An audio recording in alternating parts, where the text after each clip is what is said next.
વહેલી સવારથી ધોધમાર વરસાદને પગલે કામરેજનું જનજીવન અસ્તવ્યસ્ત થઈ ગયું છે।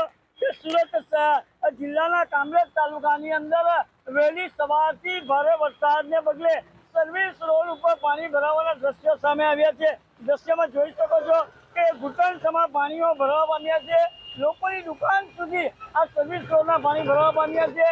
ખાસ કરીને આજે દર ચોમાસાની સિઝનની અંદર અહીંના સ્થાનિકોને હાલાકી વેઠવાનો વાળા છે। દ્રશ્યમાં જોઈ શકો છો કે બાઇક ચાલકો પણ બાઇક બંધ થતા ધક્કા મારીને બહાર કાઢવાની નોબત આવી રહી છે।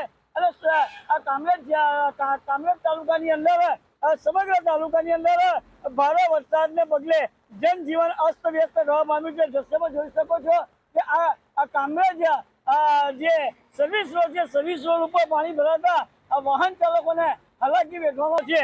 ચોક્કસપણે કહી શકાય છે કે ભારે વરસાદને પગલે જિલ્લા શિક્ષણ અધિકારીએ પણ શાળાઓમાંથી રજા આપવાનો નિર્ણય કરતા શાળાઓમાંથી બાળકોને પણ હાલ રજા આપી દેવામાં આવી છે। વરસાદના કારણે વાવથી કામરેજ ચાર રસ્તા બાજુ તરફ જવાથી સર્વિસ રોડ બાજુ પાણી ભરાયા કરે છે। ઘૂંટણ સુધી પાણી ભરાયા કરે છે। અમારા બાજુ કોઈ આવતું પણ નથી। વાહન ચાલકો, કોઈ બાઇક વાળો કે કાર વાળો પણ આવી શકતા નહીં। આટલી ભારી અમને નુકસાની પહોંચે છે। હાઈવે ઓથોરિટીને અમારી ખાલી એટલું જ સૂચન છે કે આ ગટરો કેટલા ટાઈમથી સાફ પણ કરવામાં આવી નથી, તો એનું કંઈ નિરાકરણ કરો। વારંવાર અરજી કરવાથી, વારંવાર કહેવાથી પણ કોઈ આવતું નથી। એટલે મારે ખાલી તંત્રને એટલું જ કહેવું છે કે ભાઈ તમે આ રસ્તાઓ બધું જોવો અને બધું એનો નિકાલ કરાવો, નહીં તો આ બધું તમે જો પાણી તો ઠેર ઠેર ભરાવાના જ છે ને આ હાઈવે પર બી પાણી ભરાય જ કરે છે। એનું તમે નિરાકરણ લાવો। ચોમાસાની શરૂઆતનો પહેલો જ વરસાદ છેલ્લા 12 કલાકથી જે રીતે સુરતમાં વરસી રહ્યો છે તેને લઈને જનજીવન પર મોટી અસર જોવા મળી રહી છે। દ્રશ્ય સીધા જોઈ શકાય છે। રાંદેરથી સુરત, ઓલ્ડ સુરતમાં જવાનો મુખ્ય માર્ગ છે કે જે રાંદેરથી અડાજણ અને અડાજણથી સુરત સિટીમાં જતો હોય તે રોડ ઉપર પાણી ફરી વળતા તમામ BRTS બસો બંધ હાલતમાં જોવા મળી રહી છે। લોકો પાણી વચ્ચેથી પસાર થઈ રહ્યા છે। નજીકમાં આવેલી તમામ સોસાયટીઓમાં પાણી પ્રવેશી ચૂક્યા છે।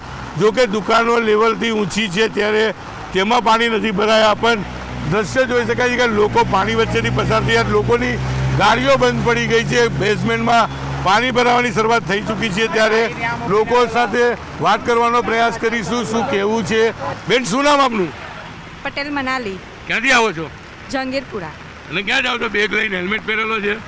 ગાડી બંધ થઈ ગઈ છે, ગાડી નવી કોલેજ મૂકી છે, બેંક પર જવાનું। કઈ બેંકમાં નોકરી કરો? Surat district bank. બિલકુલ, બેંકના કર્મચારીઓ આ પાણી વચ્ચેથી પસાર થઈ રહ્યા છે।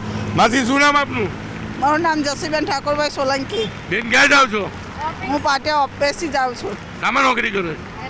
SMC। યુસુફ ચાર રસ્તા કહી શકાય સુરત અડાજણ વિસ્તારના કે જ્યાં આગળ એ પ્રકારના પાણી છે, કંઈથી લોકોને જવું મુશ્કેલ પડી રહી છે। તમામ વાહનો પાણીમાં બંધ થઈ રહ્યા છે, વાહનોની કતારો લાગી છે, વાહનના ટ્રાફિક જામના દ્રશ્યો જોવા મળી રહ્યા છે। ત્યારે ચોક્કસ કહી શકાય કે 12 કલાકથી પડી રહેલો વરસાદ સુરતના જનજીવનને મોટી અસર કરી છે। દ્રશ્ય જ ઘણું બધું કહી જાય છે કે કયા પ્રકારની સ્થિતિ સુરતમાં છે। સુરતનો અડાજણ વિસ્તાર છે, હજુ તો કતારગામ, અમરોલી વિસ્તારમાં પણ ઠેર ઠેર પાણી ભરાયેલાના દ્રશ્યો જોવા મળી રહ્યા છે। ત્યાં પહોંચી શકાય તેવી સ્થિતિ નથી, કારણ કે શહેરના તમામ વિસ્તારોમાં પાણી ભરાયેલા છે અને જે પ્રકારે વાહન વ્યવહાર જામ છે જેને લઈને અમે ત્યાં પહોંચી શકીએ તેવી સ્થિતિ નથી। પણ ચોક્કસ અડાજણ વિસ્તાર છે કે જ્યાં પાણીના દ્રશ્યો જ ઘણું બધું કહી જાય છે। જે બેઝમેન્ટ છે એમાં પાણી ભરાવાની શરૂઆત થઈ ચૂકી છે।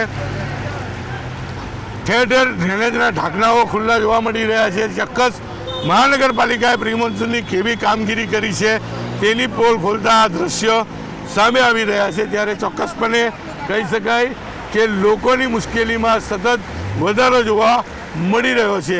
જે પ્રકારના દ્રશ્યો છે તેને લઈને કહી શકાય કે છેલ્લા 12 કલાકથી સુરત સહિત દક્ષિણ ગુજરાતમાં પડી રહેલો વરસાદ લોકો માટે ચોક્કસ મુસીબત લાવી હોય તેવા દ્રશ્ય જોવા મળી રહ્યા છે। કેમેરામેન જીગર ગુગલ સાથે કીર્તેશ પટેલ, ન્યૂઝ 18 ગુજરાતી, સુરત।